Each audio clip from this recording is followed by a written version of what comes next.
جماعة انتوا متخيلين ان احنا عايشين وسط ناس مصدقين ان الكلاب او تكاثر الكلاب في مصر بسبب اسرائيل؟ صدق او لا تصدق، الكلاب بتتكاثر بيولوجيا مش بتتكاثر صهيونيا.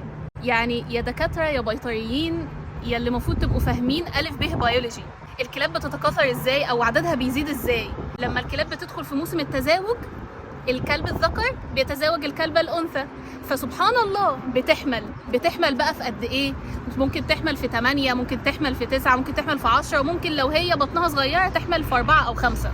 وصدق أو لا تصدق كمان إن الكلب الذكر ممكن يخلي أكتر من أنثى تحمل، علشان كده كتير قوي نلاقي إن أكتر من كلبة أم والدة في نفس المنطقة. إحنا بقى إيه؟ بدل ما نعترف بغلطنا إن إحنا اللي متأخرين من زمان إن إحنا نبتدي حل المشكلة، جايين نروح نطلع في شوية أكاذيب وشوية خرافات وشوية تفاهات نخلي الناس بجد تنشغل بيها وتفكر فيها، بدل ما نركز إن إحنا نحل المشكلة بالشكل العلمي الصح.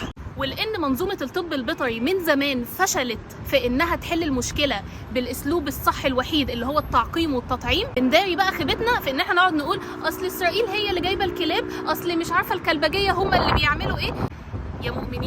يا مؤمنين، ما إحنا لو كنا ابتدينا نعقم الحيوانات من 10 سنين فاتوا كان زمان عدد الكلاب الموجود دلوقتي ده أقل من النص. ما إحنا لو كنا موقفين التكاثر من زمان ما كانش هيبقى عندنا كل الكلاب دي دلوقتي. بس نعترف بغلطنا؟ لا، استحالة.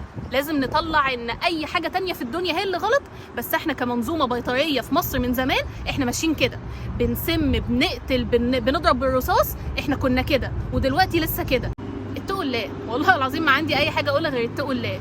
ومعلومة اخيرة، الدكتور البيطري اللي بيتكلم كتير ده انسان فاضي، لان الدكتور البيطري الحقيقي اللي بيشتغل واللي بيعمل شغله صح ما يبقاش عنده وقت للتفاهات دي.